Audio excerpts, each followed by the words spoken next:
قام الصلاۃ، پہلا کام ہے نماز قائم کریں گے۔ یہی کام حضور نے کیا، جاتے ہی سب سے پہلے جمعہ قائم کیا اور پھر یہ کہ مسجد نبوی کی تعمیر کی، پہلا کام۔ وآتوا الزکوٰۃ، زکوٰۃ ادا کریں گے، آتوا الزکوٰۃ اور دیں زکوٰۃ، اقاموا الصلاۃ وآتوا الزکوٰۃ اور دیں گے وہ زکوٰۃ، اور یہ کہ زکوٰۃ کا نظام قائم کیا جائے تاکہ جو بھی معاشرے کے اندر پسماندہ طبقے کے پاس جن کے ہاں احتیاج ہے ان کا بھی کفالت کا بندوبست ہو۔ وامروا بالمعروف،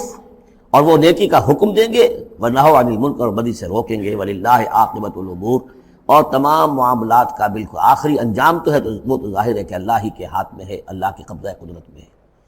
اس کو ہم یہ کہہ سکتے ہیں ایک اعتبار سے کہ گویا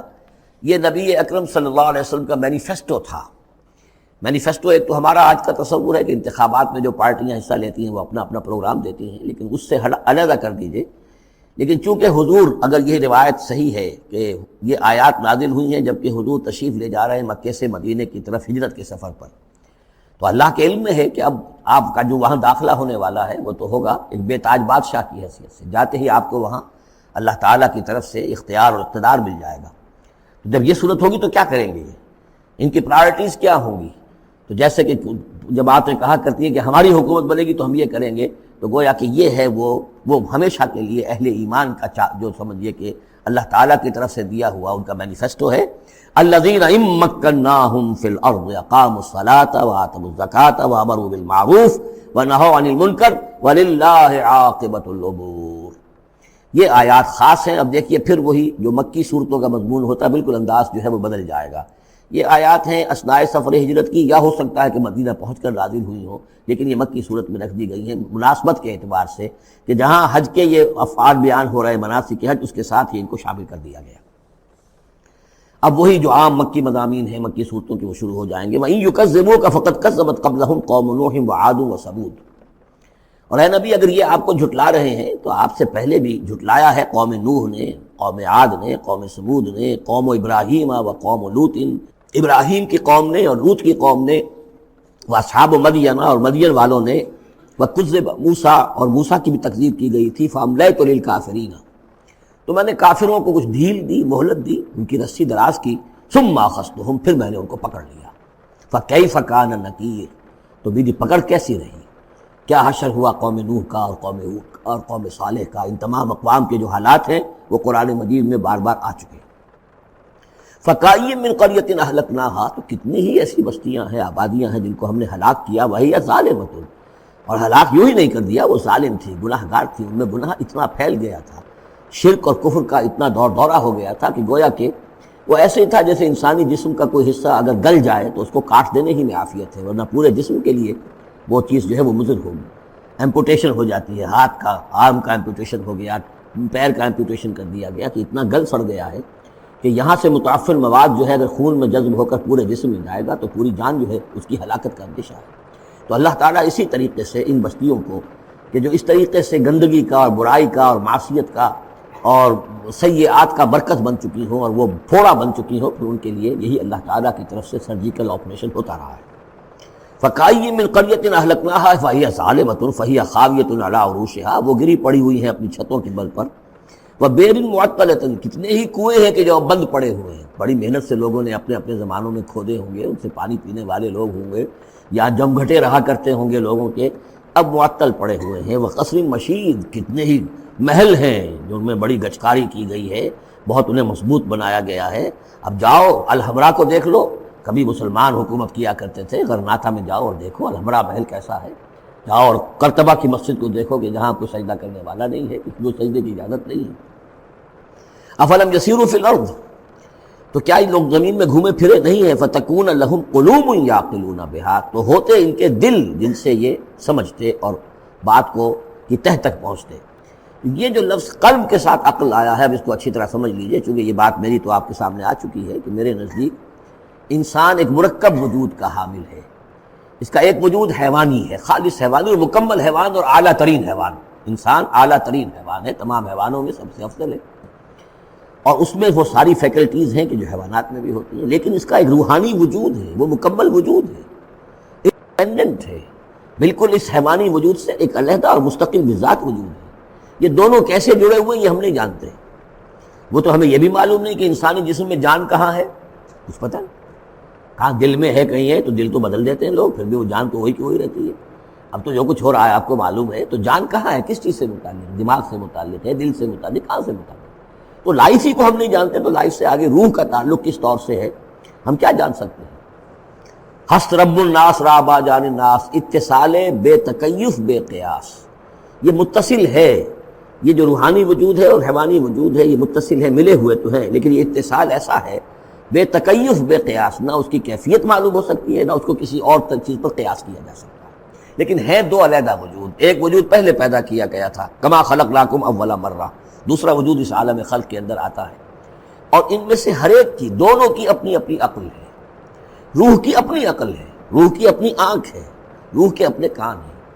اور جسم کے حیوانی وجود کے اپنی آنکھیں ہیں، اپنے کان ہیں، اپنی عقل ہے۔ تو ان السمع والبصر والفؤاد، یہ حیوانی، یہ گویا کہ انسان کے جو حیوانی ذرائع علم ہیں وہ یہ ہیں، جن کے بارے میں گفتگو سورہ بنی اسرائیل کی اس آیت کے حوالے سے میں تفصیلاً کر چکا ہوں۔ ان السمع والبصر والفؤاد کل اولئک کان عنہ مسئولا۔ لیکن انسان کے اندر جو یہ روح ہے یہ دیکھتی بھی ہے، یہ سنتی بھی ہے، اس کے اپنے کان ہیں، وہ غیر مرئی کان ہیں، غیر مرئی آنکھیں ہیں، لیکن اس کی اپنی عقل ہے۔ اب یہاں دیکھیے یہ دونوں چیزیں واضح ہو جائیں گی۔ فَتَكُونَ لَهُمْ قُلُوبٌ يَعْقِلُونَ بِهَا، تو ہوتے ان کے دل کہ جن سے یہ بات سمجھتے، او آذان یسمعون بها، یا ہوتے کان جن سے یہ سنتے، فإنها لا تعمى الابصار ولكن تعمى القلوب التي في الصدور، اس لیے کہ آنکھیں اندھی نہیں ہوا کرتی، دل اندھے ہو جاتے ہیں جو سینوں کے اندر ہے۔ یہ کون سا اندھاپا ہے؟ ابو جہل اندھا تھا کس اعتبار سے؟ ابو لہب اندھا تھا کس اعتبار سے؟ ولید بن مغیرہ اندھا تھا کس اعتبار سے؟ ان کی آنکھیں تو اندھی نہیں تھیں، ان کے دل اندھے ہو گئے تھے، ان کی روحیں اندھی ہو گئی تھی، ان کے اوپر اپنی دنیاوی اغراض، اپنی ضد، اپنی ہٹ دھرمی اور اپنے تکبر اور اپنے جو بھی ان کے اندر عصبیتیں تھیں، اس کی وجہ سے اس طریقے سے ان کے اوپر پٹیاں پڑ چکی تھی کہ وہ روح نہ دیکھتی تھی نہ سنتی تھی۔ یہ ہے اصل میں یہ معاملہ۔ فإنها لا تعمى الابصار، ایک ہے آنکھیں اندھی، لیکن ہو سکتا ہے اس کا دل جو ہے وہ دوسروں سے کہیں زیادہ دیکھنے والا ہو، لیکن یہ کہ آنکھوں کا اندھا ہونا اتنا بڑی بات نہیں جتنا دل کا اندھا ہونا۔ افلم یسیروا فی الارض فتکون لهم قلوب یعقلون بها، تو کیا یہ زمین میں گھومے پھرے نہیں، پھر ہوتی ہیں ان کے دل کہ جن سے یہ بات کو سمجھتے، او آذان یسمعون بها، یا ہوتے کان، روح کے کان کہ جن سے یہ سنتے، دیدن دیگر آموز سنیدن دیگر آموز، اس لیے کہ ظاہر بات ہے بستیوں کو تو وہ دیکھتے تھے، کتا بھی دیکھ رہا ہے کہ کار آ رہی ہے، اسے بچنا ہے، وہ بھی اپنی جان بچاتا ہے، انسان نے بھی دیکھ لیا اور وہ بھی جان بچانے کے لیے ایک طرف ہو گیا، تو کوئی بڑا فرق نہیں۔ یہ حیوانی جو دیکھنا ہے وہ تو دیکھنا ہے، لیکن انسان کا دیکھنا کچھ اور ہے۔ فإنها لا تعمى الابصار ولكن تعمى القلوب التي في الصدور، اس لیے کہ دل آنکھیں اندھے نہیں ہوا کرتی بلکہ دل اندھے ہو جاتے ہیں جو سینوں کے اندر ہیں، اس لیے کہ روح کا مسکن قلب ہے، یہ ہم جانتے ہیں، روح کا مسکن قلب ہے، یہ ہم نہیں جانتے کہ کیسے کس طرح۔ بہرحال دل کو آپ اگر کہیں کاٹیں گے پیٹیں گے تو کہیں وہ آپ کو اس میں روح نظر نہیں آئے گی، وہ غیر مرئی شے ہے، لیکن تعلق اس کا جو ہے وہ قلب انسانی کے ساتھ ہے۔ وَيَسْتَعْجِلُونَكَ بِالْعَذَابِ وَلَن يُخْلِفَ اللَّهُ وَعْدَهُ، اور یہ لوگ جلدی مچا رہے ہیں نبی آپ سے عذاب کی، اور اللہ تعالیٰ اپنے وعدے کی ہرگز خلاف ورزی نہیں کرے گا۔ وہ عذاب آئے گا، کس شکل میں آئے گا ابھی اللہ تعالیٰ نے اس کو چھپا کر رکھا ہوا ہے، کب آئے گا وہ بھی اللہ نے چھپایا ہوا ہے۔ وَإِنْ أَدْرِي أَقَرِيبٌ أَمْ بَعِيدٌ مَا تُوعَدُونَ، یہ ہم سورہ انبیاء میں پڑھائے ہیں کہ میں نہیں جانتا ہے نبی، آپ کہہ دیجئے قُلْ إِنْ أَدْرِي أَقَرِيبٌ أَمْ بَعِيدٌ مَا تُوعَدُونَ، کہ جس چیز کا تم سے وعدہ کیا جا رہا ہے، جس چیز کی دھمکی دی جا رہی ہے وہ قریب آ چکی ہے یا دور ہے۔ وَإِنَّ يَوْمًا عِندَ رَبِّكَ كَأَلْفِ سَنَةٍ مِّمَّا تَعُدُّونَ، اور یقیناً ایک دن آپ کے رب کے نزدیک 1000 برس کا ہے اس حساب سے جو تم تعداد جانتے ہو۔ انسانی عام حساب سے جو 1000 برس ہے، دنیا کا ہمارا حساب سے وہ در حقیقت اللہ کا ایک دن ہے۔ یہ مضمون چونکہ قرآن مجید میں پھر سورہ سجدہ میں پھر آئے گا، 2 مرتبہ آیا، تو یہ مضمون یوں سمجھیے کہ یہ محکمات میں سے، یہ متشابہات میں سے نہیں ہے، بات بہت بالکل پختہ ہے، واضح ہے۔ يدبر الامر من السماء الى الارض ثم يعرج اليه في يوم كان مقداره 1000 سنة مما تعدون، تو اللہ تعالیٰ کی جو تدبیر امر ہے، وہی جو 3 کام ابتدائی جو شاہ ولی اللہ دہلوی رحمۃ اللہ علیہ کی تصنیف حجت اللہ البالغہ کے حوالے سے میں بتا چکا ہوں، ابداع، خلق اور تدبیر تیسرا کام ہے۔ اس تیسرے کام کے ضمن میں اللہ کا جو بھی ایک نقشہ بنتا ہے اس کی مشیت کا، وہ 1000 سال کا ہوتا ہے ہمارے حساب سے، اس کا ایک دن ہے، اس کی ایک پلاننگ ہو جاتی ہے، اس کے احکام جو ہے وہ فرشتوں کے حوالے کر دیے جاتے ہیں، اس کی پھر ایگزیکیوشن ہوتی ہے، تو 1000 برس کی پلاننگ ہے ہمارے حساب سے، اللہ کے ہاں وہ ایک دن ہے۔ وَكَأَيٍّ مِّن قَرْيَةٍ أَمْلَيْتُ لَهَا، اور کتنی ہی بستیاں ایسی ہوئی ہیں کہ جنہیں ہم نے ڈھیل دی تھی، وَهِيَ ظَالِمَةٌ، لیکن وہ تھیں گناہ گار، ثم اخذتها، پھر میں نے ان کو پکڑ لیا، وإلی المصیر، اور میری ہی طرف لوٹ کر آنا ہے۔ قل یا ایھا الناس انما انا لکم نذیر مبین، کہہ دیجئے اے نبی، اے لوگو، میں ہوں ایک خبردار کرنے والا، صاف صاف تمہارے لیے خبردار کرنے والا آیا ہوں، ڈرانے والا آیا ہوں، بتا دینے والا ہوں کہ یہ مراحل زندگی کے آنے والے ہیں۔ فالذین آمنوا وعملوا الصالحات، جو لوگ ایمان لائیں اور نیک عمل کریں، لہم مغفرۃ ورزق کریم، ان کے لیے اللہ کی طرف سے مغفرت ہے، یہ میں بشارت دے رہا ہوں، اور رزق کریم، اور بہت ہی باعزت روزی ملے گی۔ والذین سعوا فی آیاتنا معاجزین، اور جو لوگ ہماری آیات کے بارے میں تگ و دو کریں گے کہ انہیں کسی طریقے سے فیل کر دیں، ناکام کر دیں، غیر مؤثر کر دیں، ان آیات کو پھیلنے نہ دیں، اولئک اصحاب الجحیم، تو یہ وہ لوگ ہیں کہ جو جہنم والے ہیں۔ وما ارسلنا من قبل کا، یہ کافی مشکل آیت ہے قرآن مجید کی جو اگلی آ رہی ہے، اور اس میں کافی قیل و قال ہے۔ وما ارسلنا من قبلک من رسول ولا نبی الا اذا تمنى القى الشیطان فی امنیتہ، اور نہیں بھیجا ہم نے آپ سے پہلے بھی کوئی رسول، اے نبی صلی اللہ علیہ وسلم، نہ کوئی رسول نہ نبی،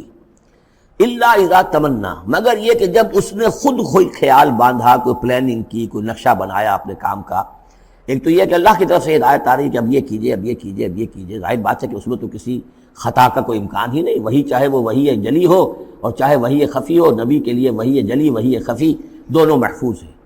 وحی خفی کے اندر بھی شیطان یا شیطانی قوتیں کوئی در اندازی نہیں کر سکتی،